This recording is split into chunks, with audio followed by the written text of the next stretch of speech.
Hi, my name's Kate Wilson. I'm the founder of the SAM Project and the editor of Visible Ink magazine.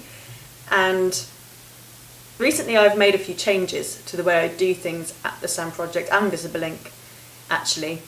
And I've moved away from that model of creating something that I want to try and fit people into, and instead I'm trying to take a more person-centred approach.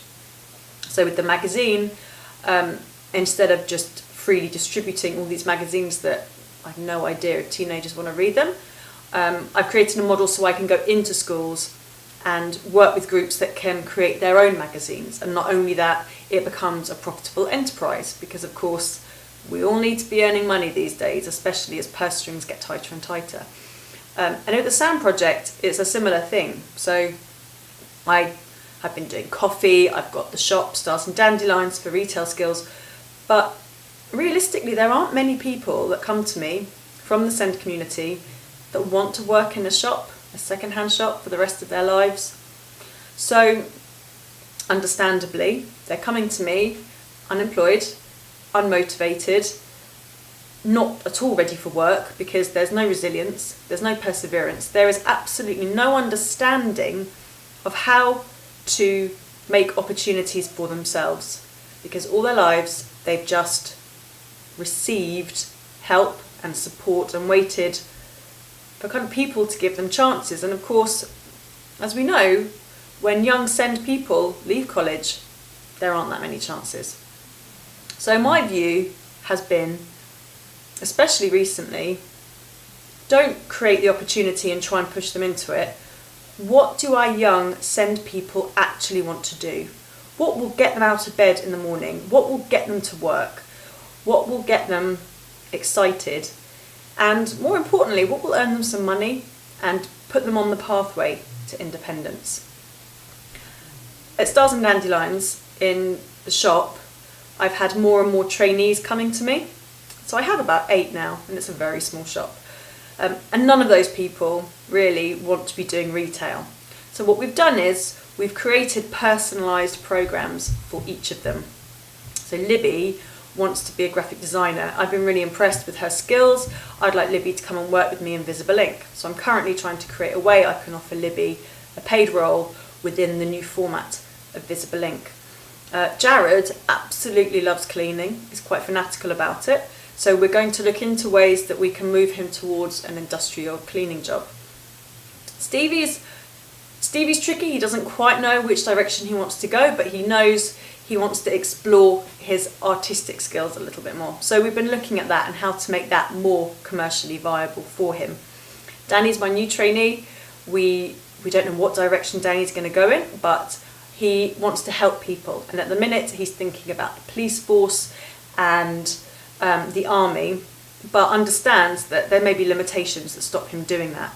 So over the next few weeks, I'm going to try and brainstorm ways that we can incorporate all Danny's creative energy and his ideas into a pathway that is perhaps connected to the police force, even if it's not a traditional role that Danny's currently expecting. Gemma I haven't worked with yet. She's coming in tomorrow. Gemma is an amazing illustrator. So I'm thinking about how we can use those illustration skills to support some marketing for the organisation. And Fraser's been amazing today. He's had a really difficult start with his anxiety. Fraser's been out of college for 5 years, hasn't worked, really struggled in college, had a really bad time, and it took him some time to get over that. And like Libby, like most of them, hasn't ever had paid employment. So again, it's trying to find something that will motivate him. And it turns out he loves pyrography. So we're exploring how we can create an enterprise based around his pyrography skills. And then we can see, how we can expand it from there.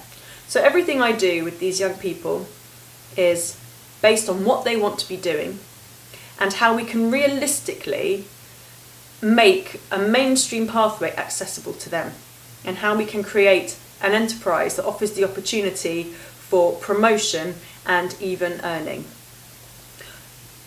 I have to be honest, this is a labour of love for me. There is money coming in through the businesses, but it's not enough to support the number of people that are coming to me. And it occurred to me, I need to become an alternative provision. I can provide a learning environment. I'm a teacher, after all. I know what a learning environment looks like. I can be competition to places like Northbrook or other colleges or day centres. I can provide learning, but I can provide actual tangible outcomes whereby these young people will have something to show for themselves that takes them further towards getting employment or earning some money. So I'm thinking, why not become a provision? People pay a lot of money for day centres, there's money out there, and it's just a means of making sure I can sustain my service and I can work with more and more young people. So I've been thinking about how to do that. I have written emails to absolutely everybody, especially in the council, and it's difficult. No one seems to know how to set up an alternative provision. No one seems that interested because, as one email said, the council are moving away from the day centre model because it fosters dependency. Clearly that's not what my model is doing, which they've acknowledged. We'll see if it goes any further. Generally I'm experiencing some apathy from the powers above. I have to say the local community, the head teacher from Oak Grove College, Philip, Liz from WorkAid, Audingbourne Trust, those sorts of people are amazing. They work tirelessly, not only for their young people, but also for people like me that want to be doing something different. But it occurred to me I need to be talking to the people who would use my service, the young people with MLD and their families. I need to know how I can create a service that is financially accessible to you, and is financially sustainable for me, and will have a tangible outcome. So an outcome that your young people value, or you value, something that will take you on in your career. As an example, my first idea as an alternative provision is to offer places into my Visible Ink press gang.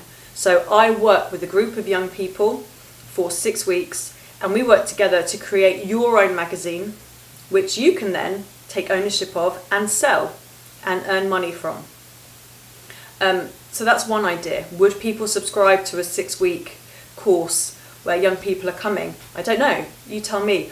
What else do you guys want to learn? What else can we do? What interests do you have? What can I do to support your dreams? And I would like to start communicating with you and your families. And to be honest, I think I'd rather do that than talk to local authorities and people who have quite a fixed idea of what day provision looks like, understandably.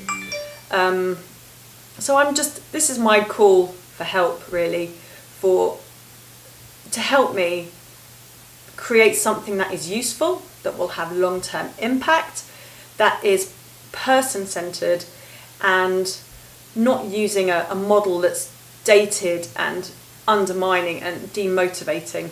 So please, if you have any thoughts, any advice, anything, please get in touch. Thank you.